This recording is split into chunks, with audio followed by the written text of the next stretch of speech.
Welcome to today's deep dive. Uh-huh. If you were watching the news in 2026, you probably saw a guy walk onto the Cannes Film Festival red carpet wearing a white beret and tinted glasses. Yeah, with a radically slimmed down face too, completely unrecognizable. Exactly. And I mean, the internet just exploded because this wasn't some avant-garde indie star, it was John Travolta. Right. The ultimate Hollywood survivor. Which is exactly our mission today. We're synthesizing a stack of biographies, film histories, and, these 2026 news reports to decode him.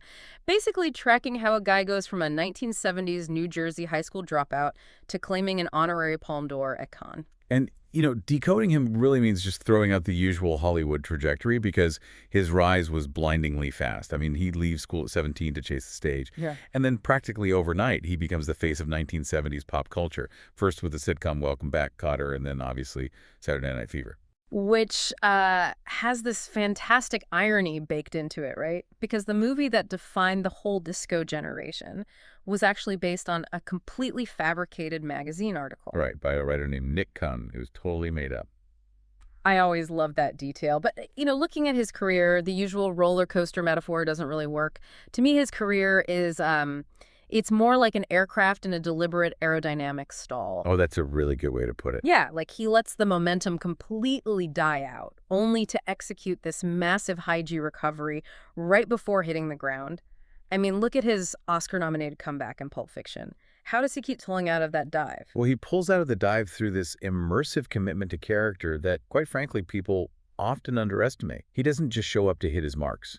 Like, for Saturday Night Fever, he dropped 20 pounds and he flat out refused to dance double. Yeah, and then decades later, for Hairspray, he's lugging around a 30-pound fat suit and agonizing over this hyper-specific Baltimore accent. Wait, let me stop you there, though, because, I mean, Christian Bale loses 60 pounds for a movie on a Tuesday. Sure, yeah. Lots of actors wear fat suits and do regional accents. What makes Travolta's physical commitment any different? Like, why do his resets actually shift the culture? I think it's because he combines that physical transformation with a very specific 1970s character actor sincerity. What you mean by that? Well, when he steps into a role, whether it's a starting disco king or, a philosophical hitman in Pulp Fiction, he doesn't play it with that modern, ironic wink to the audience. Why? He's fully in it. Exactly. He grounds these absurdly heightened realities with total earnestness. And that unwavering sincerity is the mechanism that makes the audience believe in the reinvention every single time. That makes a lot of sense. But executing those massive career recoveries requires just an insane amount of psychological resilience, especially when you look at the unimaginable heartbreak he's had to survive off screen. Staggering losses, yeah. I mean, in 2009, his 16-year-old son, Jet, died suddenly from a seizure during a family vacation. It's just devastating. Then in 2020, he lost his wife of nearly 30 years, Kelly Preston, to breast cancer. And during the absolute darkest of those periods, he leaned really heavily into Scientology. Right, we read about that in the biographies. Yeah, the church provided him with grief support 7 days a week. Yeah. They were working with him daily just to keep him functioning. Mm. And, we're just reporting what the sources say here, not endorsing the viewpoints or taking a stance on the organization itself. Of course, yeah.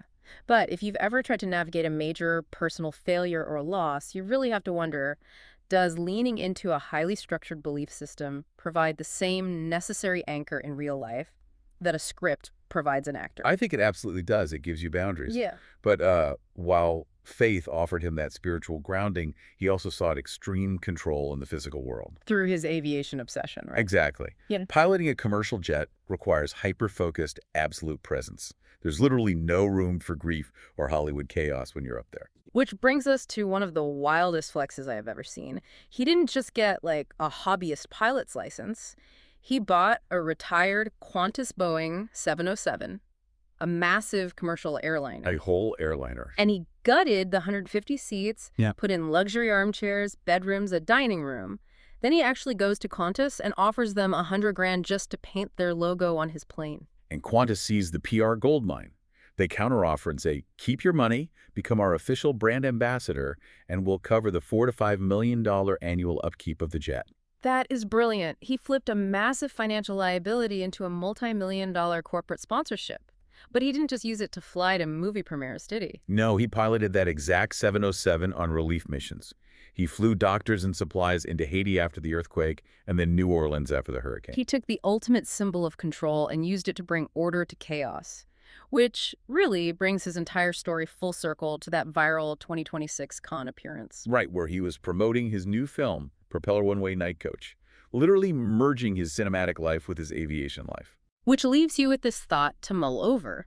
When a man has spent half a century wearing literal and metaphorical masks, from a disco phenomenon to a grieving father to a polished pilot navigating the skies, is this dramatic 2026 reinvention just another masterful character he's playing? Or is the aerodynamic stall finally over? Exactly. Or is this the very first time he's showing us who he really is?